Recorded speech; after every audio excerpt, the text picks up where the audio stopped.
So thank you for the opportunity to be here. I'm very excited to be with you, and you might wonder why. Well, because I think that CCL is doing really exciting stuff.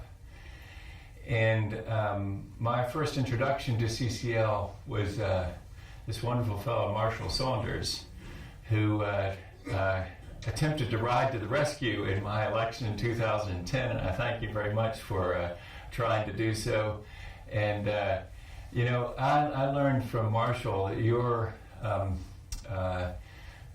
background or training in results, the organization that does those things that Mark just described about admiration and respect. And I got to tell you, that's what I'm really mostly excited about CCL. It works because it's worked on me. Results people came to see me, and they started getting results, talking to me. They came to see me about foreign aid. Well, now let me tell you, in the reddest district in the reddest state, you don't want to be for foreign aid. Because all you got to do to balance the budget is eliminate foreign aid. Well, except that the problem is it's less than 1% of the federal budget. And so we probably won't balance much if we eliminate all of foreign aid. But so come these results people, and they kept building this relationship. And sure enough, I started voting and saying things that really were probably not really acceptable in a red district. And it's because of their persistence and and their affirmation, the things that Mark was just describing. So I hope that it's very important, I guess, this conference, part of it, Mark and Steve, is about infusing the whole organization with these values, because it's very important that an organization have a DNA that speaks volumes about what it believes and how it gets things done. And so because of Marshall, because of that wonderful approach that you all have, and because you're growing and things are happening in CCL, for all those reasons, I'm very excited about being here with you this morning. I'm also excited about being here because I hope to get some good ideas from you. So I hope to sponge off of you and take it and learn from you and basically figure out ways that we can work together to pull that off. What Steve just declared? 2015? Summer of 2015. Right? Summer of 2015. Okay, there we've got it. Put it on the board. And that's what we've got to get it done by, all right? But first, I guess I should give you, before I get into that, I really do want to get your thoughts about where we are. I'm going to ask you a question here in a minute. But before I do that, you're probably wondering a little bit about, now tell me again who this guy is talking to us. A dead and defeated politician or something? What is he? Here's where I come from. I represented probably the reddest district in the reddest state, Greenville, Spartanburg, South Carolina. Now, there's some that will fight me for that distinction, right? Maybe you think you're from the reddest district, the reddest state, but let me tell you, come to Greenville, Spartanburg, and we'll have a little contest to see who's the reddest. All right? So we got a pretty red district in Greenville, Spartanburg, South Carolina. It's a wonderful district of people that are normally conservative, but who in 2010 sort of got taken away into populist rejectionism, which is quite different than conservatism, actually. Conservatives are people who generally believe in markets and free enterprise.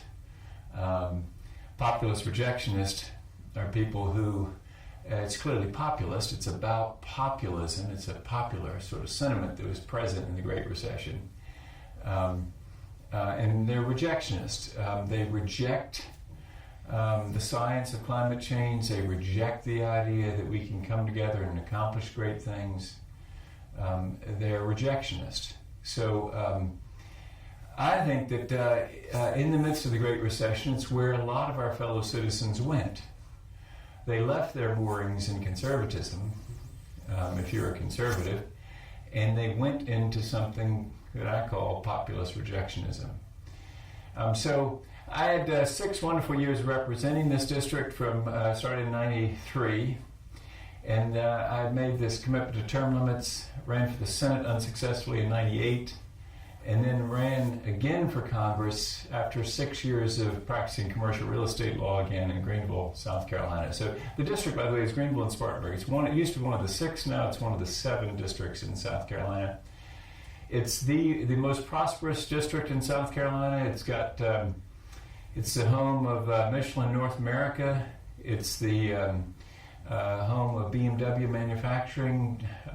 The Germans have $6 billion on the ground in Spartanburg, South Carolina, making cars. By the way, BMW, you know what that means, don't you? It means Bubba makes wheels. And so that's why they came to Spartanburg. That's why they put the $6 billion there, and then we make some very fine cars from that place, right? And we also are the home of General Electric's wind turbine division in Greenville, South Carolina. So some very exciting things going on there. It's a prosperous district. It's a district that's typically conservative. In the midst of the Great Recession, things weren't going so well for us in terms of conservatism. So for the first 6 years in Congress, I said that climate change was a bunch of hooey. Al Gore's imagination. I hadn't looked into it all. I didn't know anything about the science. All I knew was that he was for it, and therefore I was against it. So, end of analysis, really, for me. We had a great press conference one time where we made fun of Al Gore. It was in 93 or so. He was talking the BTU tax. We sat up in front of some sacks of coal in downtown Greenville. There actually was, at that time, a guy that sold sacks of coal. Not that very many people heat with coal, you understand, in Greenville, South Carolina, but there was some sacks of coal and there was some firewood, and it was in the inner city of Greenville, to the extent we have an inner city. And so I said, Al Gore wants to raise the heating bills of these poor people, so vote Republican. And it worked pretty well. We had a great press conference, got a lot of coverage. It's perfect. And so it continued all my first 6 years. I was out for 6 years, as I said, doing commercial real estate law. My children were growing up. It's amazing how brilliant they've become, isn't it? But anyway, my children were growing up, and my wife and I have 5 kids, a son and then 4 daughters. And so my son came to me. He was voting for the first time when I ran again in 2004. And he said to me, Dad, I'll vote for you, but you're going to clean up your act on the environment. And so I had this new constituency. I had my son, his 4 sisters, my wife, all of whom agreed, all of whom could change the locks on the doors. Very important constituency, and so I needed to respond, and I started looking into it. That was the first step of 3 steps in my metamorphosis here. Second was getting on the science committee, and my son, by the way, loves to make fun of me about that science committee assignment. He says, Dad, how many science courses did you take in college? And of course, he knows the answer. And he used to ask us in front of crowds, too, just to have some fun. And so he'd say, yeah, Dad, how many science courses? And he knew the answer is 2. One was Math 19. That's not Math 31 and 32. That's calculus. This was pre-cal, Math 19. And the other was Physics 33. At Duke, we have strange numbering, So Physics 33. That was not physics for poets. That was Physics 34, History of Physics. Physics 33 was Energy Principles and Alternatives, I want you to know. So anyway, I took these 2 science courses, right, and ended up on science committee. Just played one when the lights came on at the committee, and but got to go to Antarctica with the science committee. By the way, if you're running for Congress, let me give you some advice. If you go to a cold place, nobody will accuse you of going on a junket. But what not to do is to go to a warm place when your constituents are cold. Don't do that. Don't go to any place that has white sandy beaches and water or things like that. But if you go to Antarctica, Nobody thinks you're on a junket. In fact, they say to you, have you lost your mind, man? Why are you going to Antarctica? But it was fascinating to go there and to see the science. I knew we'd see amazing scenery, and we did. I knew we'd see amazing science, and we did. But the most interesting thing was actually the people. Fascinating people that work down there. 1,200 people at McMurdo, another 600 or so down at the pole. Very interesting folks. PhDs in the dish room. They're working there just to be in Antarctica, so they work in the dish room. And after dinner, when the dishes are done, they come out and they listen to the scientific presentations. The people from the dish room and the people that are doing the science. It's really an amazing place.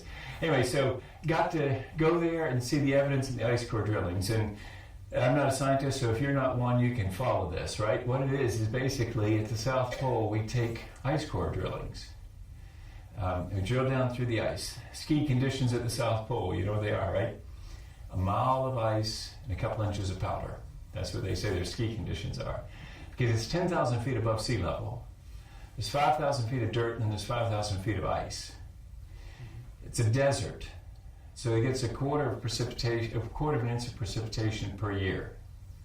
So in the mile of ice, we have this record of Earth's atmosphere. And so if you drill down through the ice, you pull up the ice cores, you can find the levels of CO2 trapped in that ice. And what it shows is consistency followed by this uptick that coincides with the Industrial Revolution. Now, again, I'm not a scientist, so anybody that's not a scientist, you can follow this right along with me, right? Doesn't that just make sense? Because, last night in our house in Travelers Rest, South Carolina, northern Greenville County, we had a fire in our fireplace. That wood came from a guy that lives about a mile from us. Those trees had just been growing. They'd been sinking CO2 out of the air as part of their life process. Burning them last night had no real impact because I was just releasing the CO2 that the tree had just been sinking, right? No big deal. But if I go deep into the earth and pull up trees and vegetation and go on eons and bring them up and burn them, I'm changing the chemistry of the air. That is, by the way, I'll tell you the point at which anybody disagrees with what I'm saying. Nobody yet disagrees with this. None of the skeptics disagree with any of this that I'm saying to this point on my scientific explanation. It changes the chemistry of the air. Everybody agrees with that. The physics of light, everybody pretty much agrees with too. That light enters, but radiant heat doesn't escape because of the presence of that CO2. Thank the Lord that it's there. If it weren't, we'd be freezing to death. We wouldn't live here. Again, nobody disagrees with that yet. The only question that anybody has is whether we are a significant contributor to that, or whether, for example, in Antarctica, Mount Erebus constantly erupting and emitting a great deal of CO2 and other greenhouse gases is doing more than we're doing, right? That's where we get into disagreement, but otherwise we're in total agreement with everybody, even on the skeptic side. So second step for me was seeing that ice core drilling evidence and just seeing what's happening there.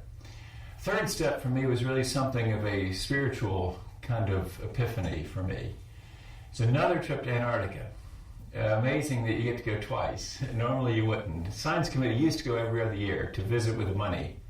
We spend $340 million a year on the U.S. polar programs. And the idea of the Science Committee was go down there and do oversight, make sure those scientists aren't down there whooping it up, that they're actually doing something. They do whip it up, by the way. There's a wine bar and sort of a beer joint at McMurdo Station that are in these Quonset huts. We are talking rustic place here. I mean, right? This looks like a World War II Quonset hut kind of thing. Anyway, so but to make sure they're not whooping it up all the time, and they're actually doing science committee used to visit with them, right? And so on this second trip, they had somebody cancel, and they called me up and said, we got an extra seat on the plane. Do you want to go? I said, are you kidding? Of course I want to go. And so But the surprise was, the spiritual epiphany for me was being at the Great Barrier Reef, where we were checking out on the way there, coral bleaching. Coral has a symbiotic relationship with an algae that lives with it and in it. That if there's a 1 degree change in the water temperature, 1 degree increase in the temperature of the water, then the coral expels the algae and both die. And so if this were happening over a long period of time, those species would change and become different, right?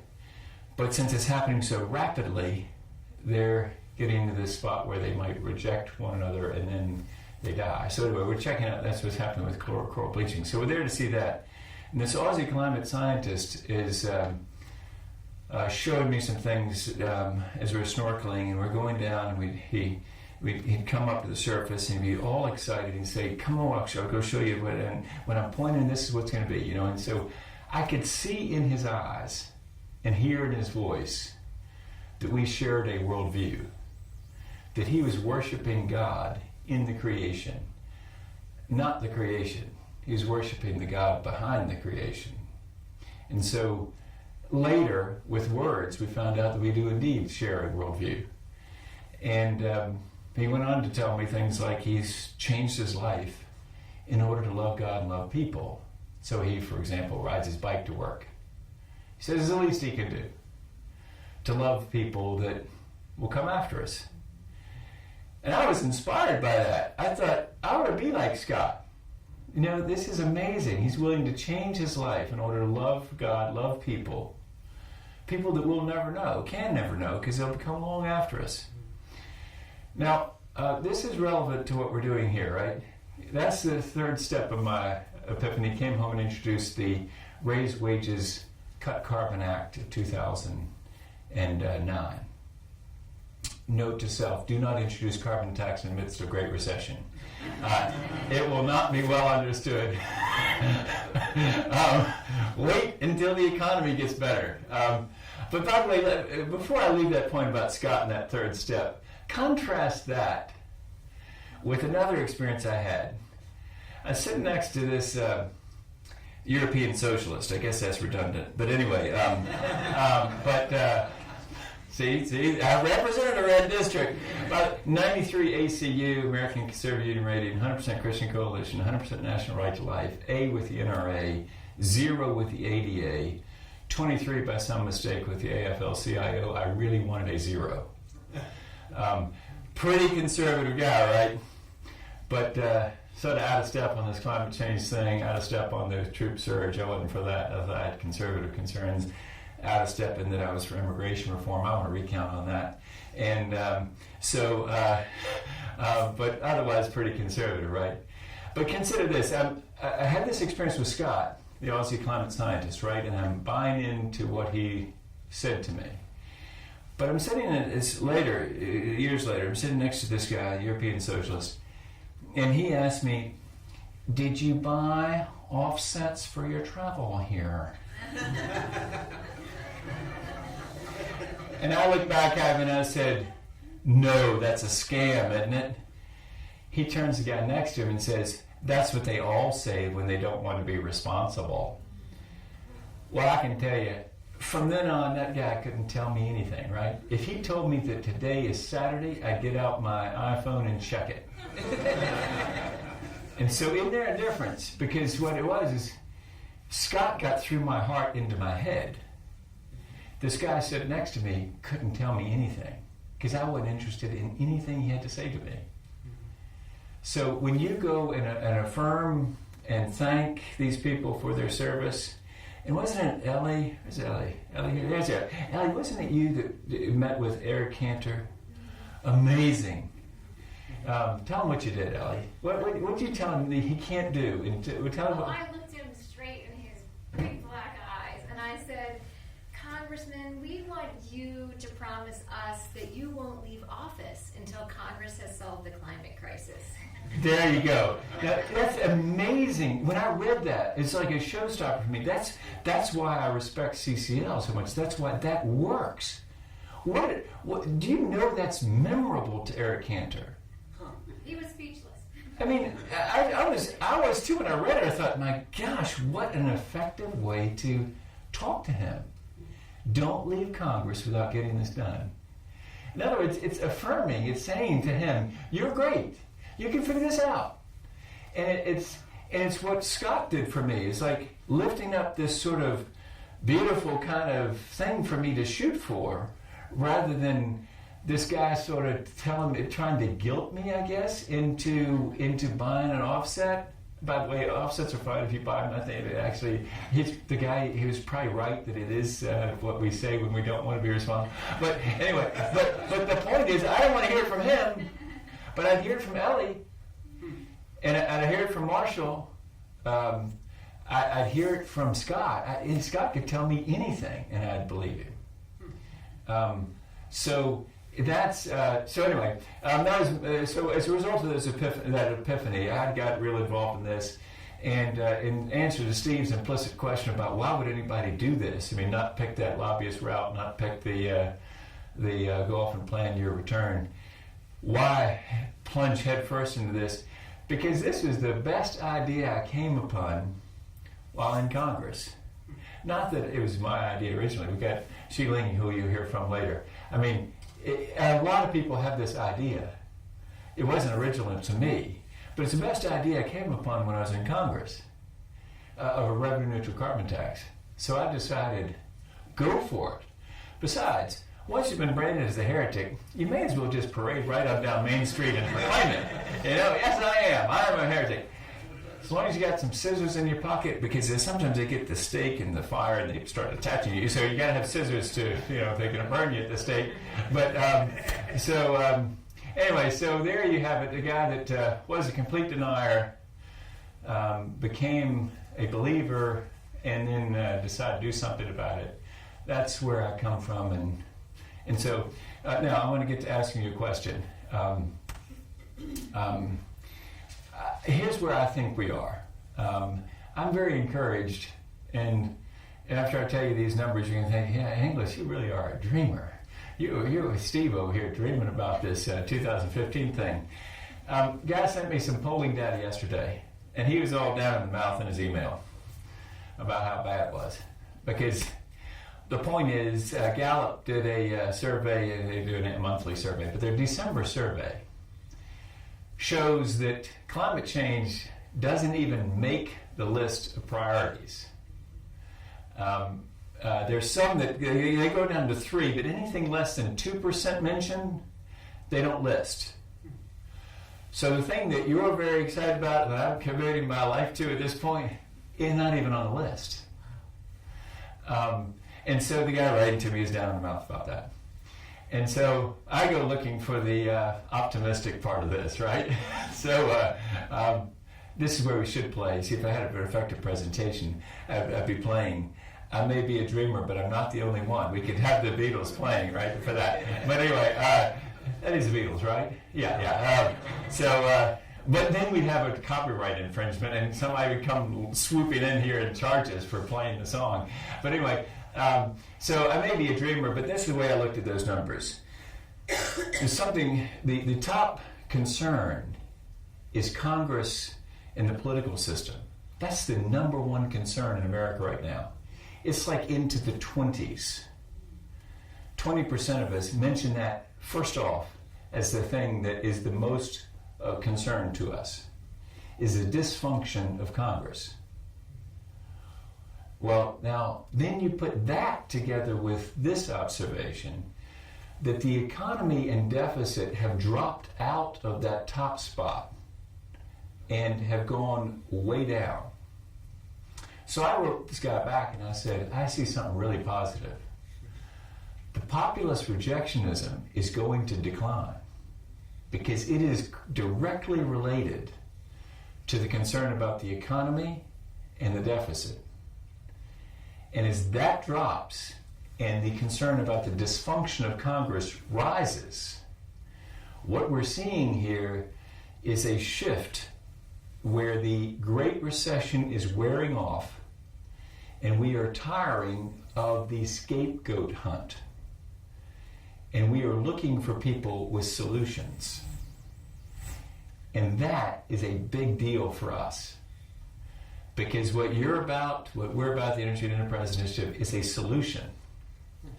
And so, while, it's bad that we're not even registering, the thing that you're so concerned about that brings you out on a cold Saturday morning downtown Atlanta, while it doesn't register right now, just put those other facts together, and what you realize is that you're right at the right spot. So like this, there's a shoe salesman sent to some undeveloped place, and he writes back and he says, "No hope here. Nobody wears shoes." And so he was called back home. They sent another salesman. He goes down there, he writes back, he says, "Send more samples. Great opportunity here. Nobody wears shoes." And so it's unexplored territory. Come on, send some more samples. And so that's where we are right now, right? Is you can either, like that guy writing to me yesterday, be down in the mouth about, and we're not even on the list, or you can say, we had a great opportunity. Because if people start looking for solutions, and the impact, the psychological impact, as well as the fiscal impact of the Great Recession starts to wear off, then we can start looking for the people will be looking for these solutions. They'll be wanting you to tell them how this would work. Well, here's the thing that's exciting about that. What the Tea Party? Everybody knows what this is about, right? And it's happening elsewhere too, not just here in Georgia. But some people that really believe in liberty are realizing that a distributed energy system would be quite enhancing of liberty, and that these monopolists want to keep it so that you get power from them, not from your own roof. And they didn't want the competition from a company that Don lives next to, or where he lives, that would put this system on your roof, finance it for you, and then sell some of the power to your local power provider, but also make it so you're making power for yourself. Well, in fairness to the monopolist, they're a regulated monopoly. They were giving a monopoly. I'm counting on Sheeling to explain all these things. See, he's the economist. And by the way, you notice we're not... Yeah, exactly. Well, here's the reason I'm, by the way, not going into too much economics is you're going to hear from a real economist, and you're also going to hear about how this policy would best work, and Sheeling's the best one to tell you about that. But what I'm talking about is the politics, right? But the politics of this thing about how the thing about the passion of the Tea Party is that these institutions failed us. I mean, it's sort of like we had seen, other institutions fail us. We know we've been down on the government for a while. And then we had scandals in churches, and so that sort of caused us to doubt that institution. And then the banking system collapsed. And so you can, and then you're talking, and then consider it from a conservativist perspective. Then this secret Muslim, non-American socialist, he's none of those things, by the way. But anyway, he's talking about taking over healthcare. So you put all that together, and you get really frightened. And you start thinking, gee, everything, just go to yourself. Go to what you know. Hunt and fish on your own land, as the guy told me. That's what America's about, is hunting and fishing on your own land. So he stood there with his wife of childbearing age. I told him, if you want to be having a baby, you want to be near the Greenville Hospital system. Because we got an amazing neonatal unit there. And if your wife's having a premature baby, we can probably save that baby. But if you're hunting and fishing on your own land, that baby dies. And it's about community and building things that really make a difference in people's lives. But anyway, you can understand why people went to, let's go to ourselves, what we trust, we don't trust anybody else. But tie into that and say, well then, why don't you make your own power on your roof? And why does the monopolist try to keep you from doing that? In fairness to the monopolists, they do need to be paid in some way to keep the power on. The reliability is something that they deliver that's very helpful to all of us. Because if the sun isn't shining or the snow on the roof, you're not going to get any power out of that system. And so you want to flip that switch. And And so they need to be paid something to make that reliable. But that can be worked out. And the smartest among them realize that, gee, this business is about to change. In part because crazy investments, frankly, from a conservative perspective, that Germany made in really subsidizing some stuff that's really marginal for them. But they created a mass market that drove down the price that we're going to benefit from. So thank you, the Germans, for taking that long walk into a very questionable investment, but it's going to help us a lot. Oh, it's so interesting what you're onto there, Elizabeth. Now we're going to call on Dr. Rad to see if I got this right, Doctor. I think that has something to the psychology. You just touched on the psychology of the Tea Party. My self-concept is that I'm a self-made man who went out onto the prairie with my horse, and I built my house. I provided for my wife and children. My reality is that I'm dependent on Social Security and Medicare and Medicaid for my great aunt out in Spokane or something. And that dissonance that's created between my self-concept and my reality is what creates a lot of the anger.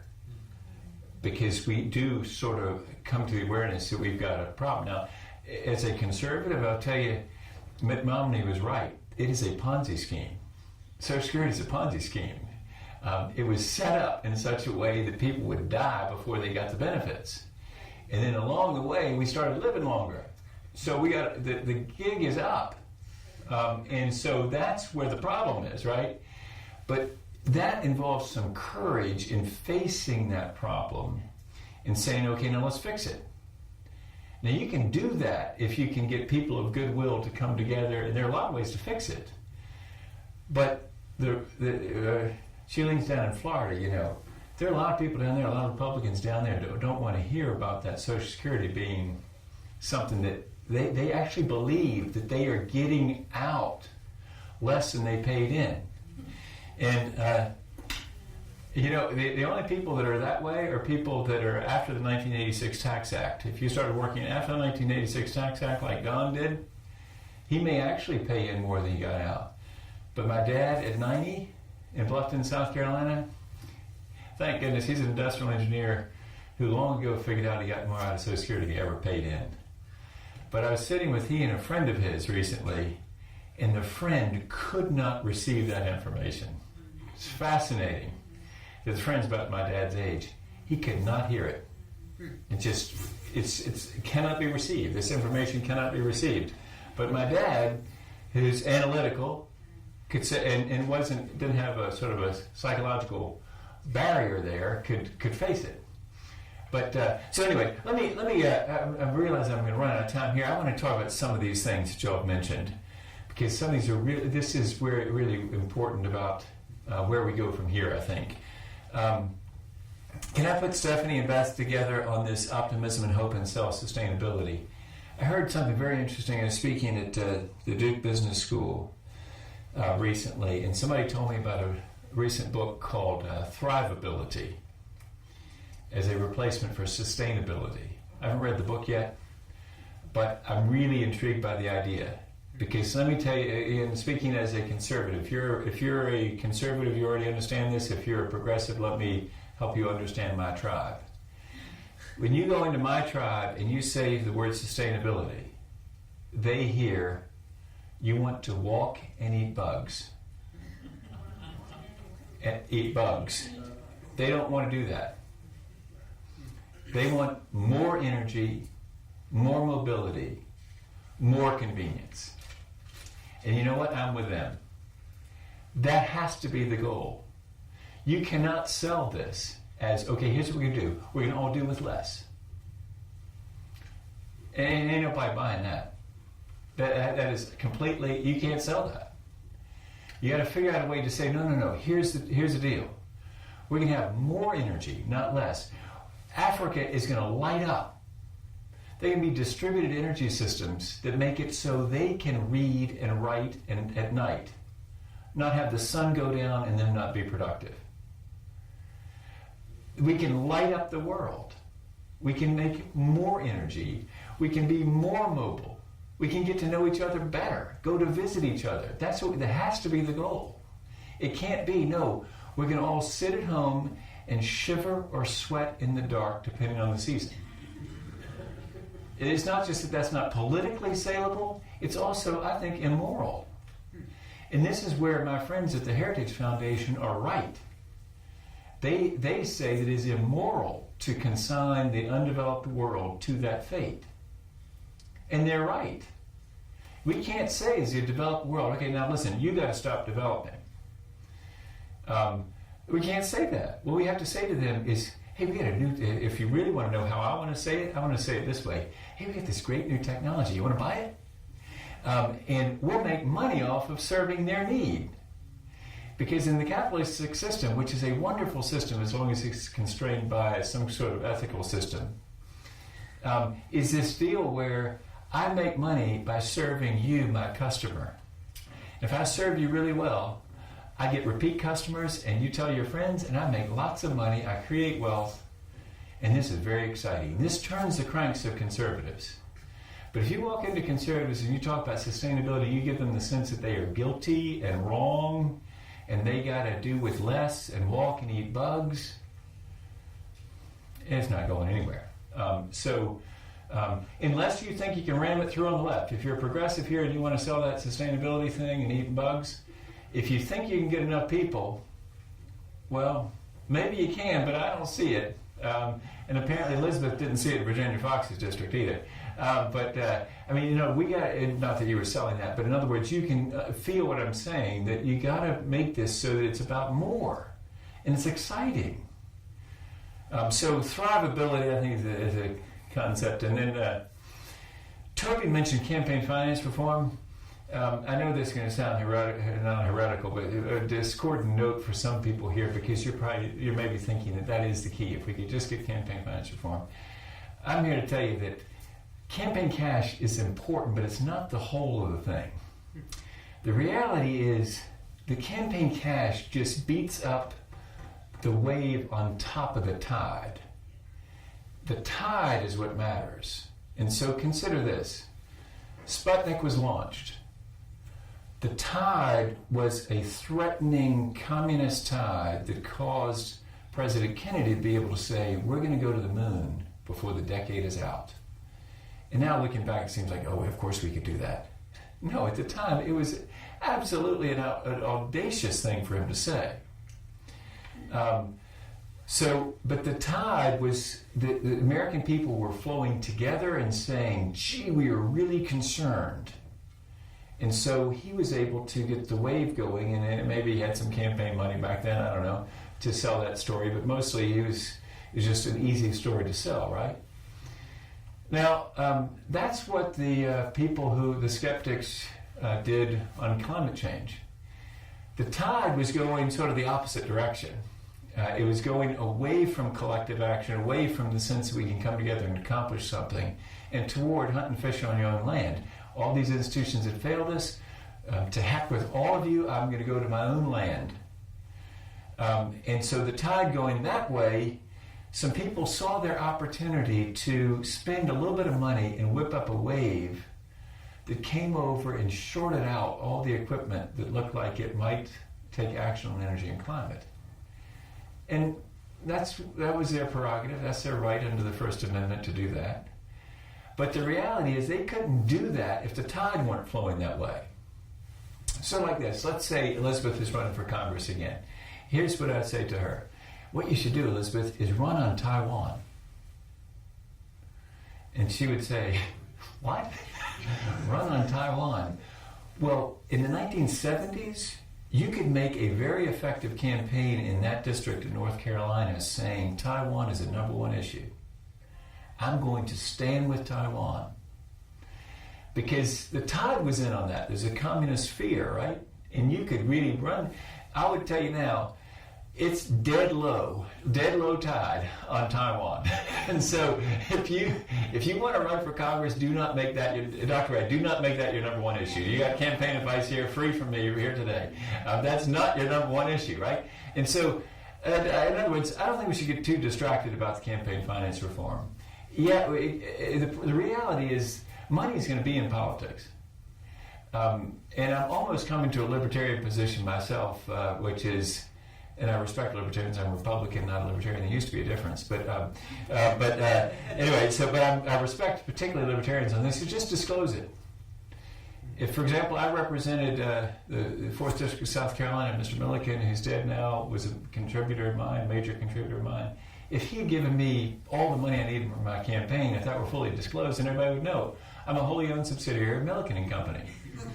And if you want that, like it, well then elect me. If you don't, well then elect the other guy or the other lady, right? And here the other thing is, corporate opposition, just know this, yeah, we got some opponents. We also have some friends. ExxonMobil, Rex Tillerson, is for a carbon tax. Fred Smith, CEO of FedEx, is for a carbon tax. So it's not like we're without friends. And talk about that, ExxonMobil is a pretty powerful company. But they also, here's another thing you can learn here from a politician. Everybody's got a constituency. If you write columns in the newspaper, you got a constituency. If you're a corporate CEO, you got a constituency. Politicians have constituencies. What we need is Rex Tillerson to be freed up, to have more Ellies around telling, we love you, Rex, go ahead and do it. Lead. We'll support you.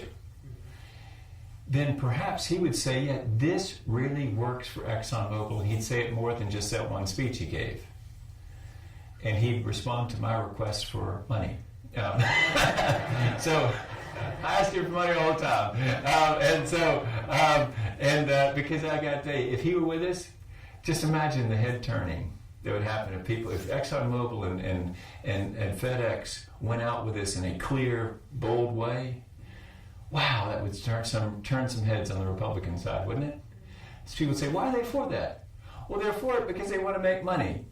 And that's a good thing.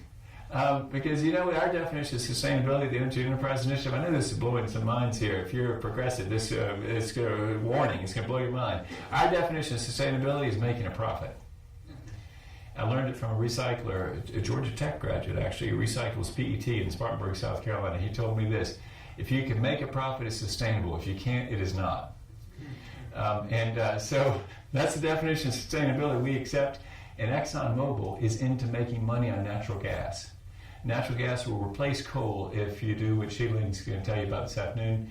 And that's a good thing for the environment. It's a great thing for ExxonMobil, and I'm for them. I want them to make a lot of money because they create wealth. That's a great thing. I think that I realize I'm really getting close on time, but I just want to. Elizabeth mentioned this catalyst thing. I just got to maybe close on that. This is what I learned from 12 years in Congress. Leadership aimed at consensus plus a crisis equals change. So if you have leadership aimed at consensus plus a crisis, you can get change. Really, the first one has been lacking during the Great Recession, right? We haven't had leadership aimed at consensus, but that Gallup data that I was telling you about at this outset is what's encouraging to me. If somewhere north of 20% of the American people are identifying the dysfunction of Congress as the number one issue that we face, then we're starting to come out of this state of thinking that we can have leadership that isn't aimed at consensus. How's that working out for us so far? It's not working. And so if you have, in order to get change, you have to have leadership aimed at consensus, people who actually want to come together, who aren't trying to break apart so that they can achieve other goals, right? Because if you think about it, the safest thing to do if you're on the right is just make sure to slam yourself up on the right-hand wall and make sure there is no room between you and the wall so that nobody can worm their way in there and take you out in a primary from the right. Exact same situation exists on the left. You get crazy statements from progressives in Congress because they want to be crazy. I got a friend from Manhattan who's a very liberal guy. He tells me that he's got to wake up every day thinking, how can I out-liberal my district? Because he says, I got the most liberal district anywhere, and I got to be more liberal than they are, because otherwise you can't lead them. So he slams himself up on that left-hand wall, right? And so the reality is, solution is somewhere out here. It's not slammed on the walls. But that involves a lot of trust and a lot of faith moving away from the walls, and a lot of leadership, a lot of courage that is helped in the context of love and support from people who affirm you and who say, we don't leave Congress without this. So what will the catalyst be? I mean, we got to have leadership aiming at consensus. We got to have people willing to come off the wall. Then there's got to be some catalyst, some catalyzing event that causes us to want to act. And I think that Einstein's right. Chance favors a prepared mind. We don't know what it's going to be, but we got to hope that there's something coming that causes people to say, that's it, we're going to act.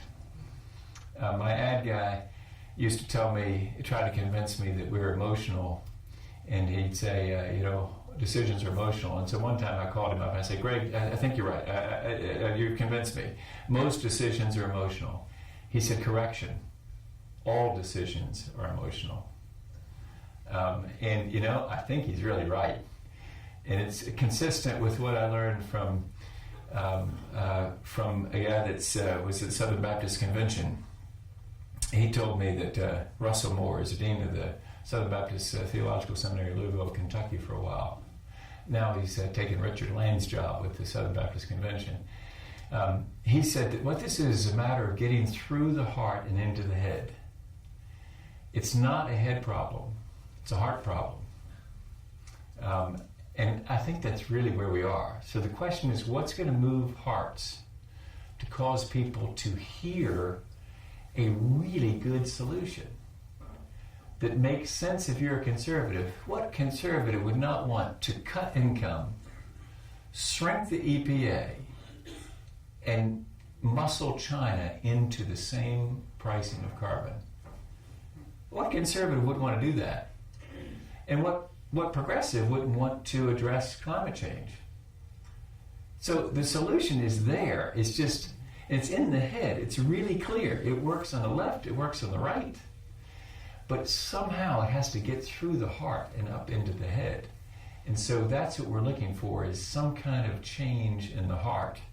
And to close here, that's what I want to congratulate you in doing at CCL, is I think that that's where your great strength is just figuring out a way to say to Eric Cantor, don't leave Congress without getting this done. You do that to at least 218 House members and basically 61 or 60 senators, and we can get this done.